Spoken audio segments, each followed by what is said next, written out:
Hello, my name is Monica Rivera, and I'm going to be presenting on the 1959 hurricane that hit Mexico.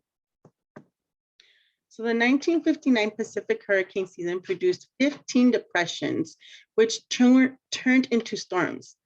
Of those storms, 5 formed into hurricanes, 3 of which were categorized above a 3 on the Saffir-Simpson scale, making them major hurricanes. I'm going to talk about the 15th hurricane, which was labeled at the time category 5 and later reanalyzed. And in 2016, it was downgraded to a category 4.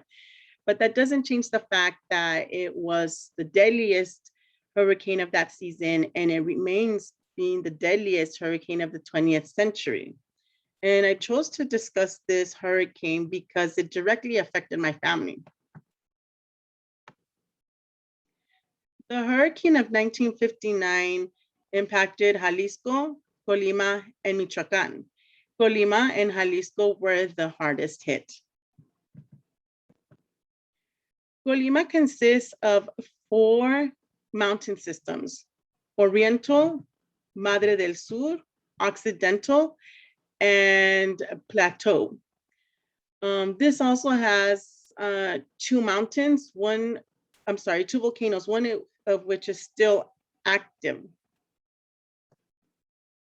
Now, Minatitlan sits at the base of Los Copales Mountains to the northeast and the Pacific Ocean to the south.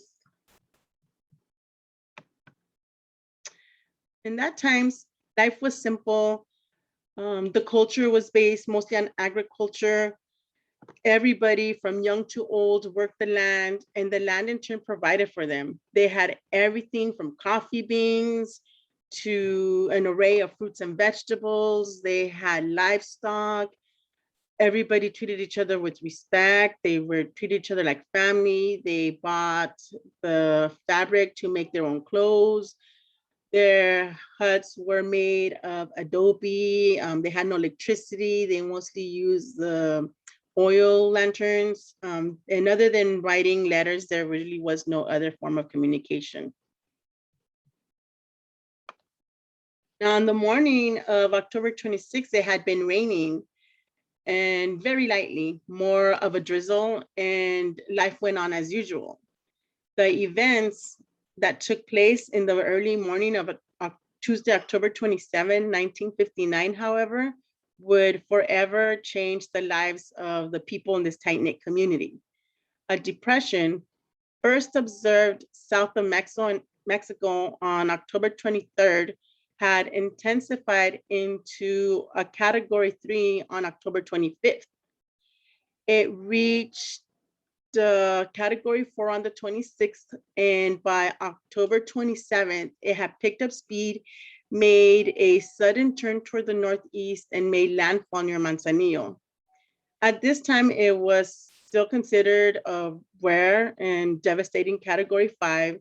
It hit the Pacific coast of Mexico at peak intensity with winds of 261 kilometers an hour.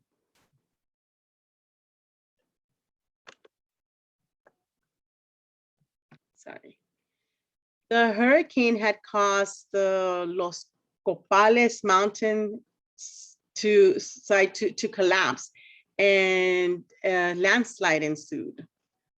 And according to my aunt, the landslide came in 3 waves full of mud, rocks, and boulders. They could see the rooftops of the houses that had been swept away from with the mud flow.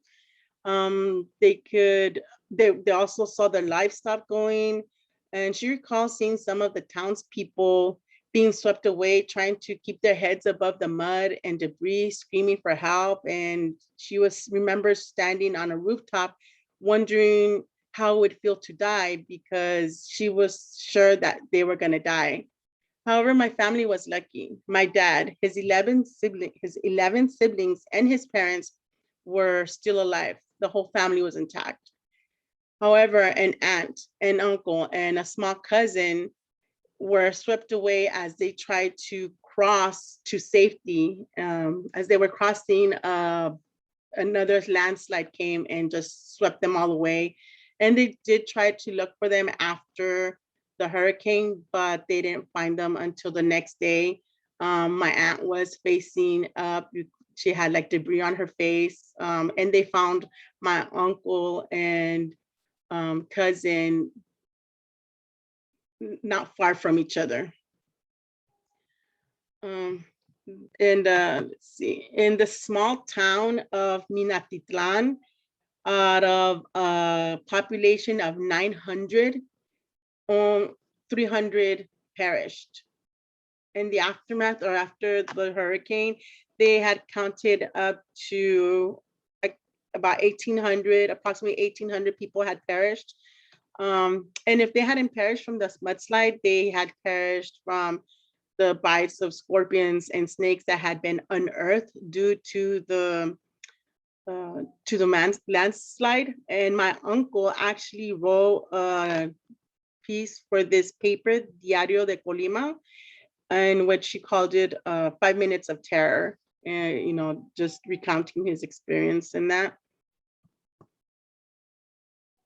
The mudslide, he did say, had boulders, rocks, and a lot of other debris. Now, the Mexican government did offer to relocate the survivors. However, many families chose to stay because they had nowhere to go. They had no money. They had no skills for other trades other than agriculture. Psychologically, they felt they needed to stay so they would not be a burden on others. Their roots, they felt, were in Minatitlan, and that is where they were born. That is where their ancestors were from, and that is where their loved ones were still buried after the hurricane. And this right here is a boulder from the landslide of 1959. And today, the older generation tries to educate the younger generation about the climate and natural disasters. But the younger generation, in a sense, kind of questions the tragedy, thinking that maybe it's a myth because they've never really experienced anything like that. As we learned before, some of the records are just gone. The whole town had pretty much been wiped out, and the older people are dying. So the people that lived it are no longer around. I was lucky enough to still be able to talk to my aunt. My dad passed away, so I couldn't ask him for that information. And today, there are no changes have been made. There's still no warning systems in place, no escape routes. Humans are still living in a high-risk zone. Their homes are unsafe and frail. There's no emergency plan. There's really no plan for attention. So before they can do anything, they need to first recognize the risks of living there, assessing what type of resources would be available to them and where they would find refuge if another tragedy like this were to occur. These are just my references. Thank you for listening.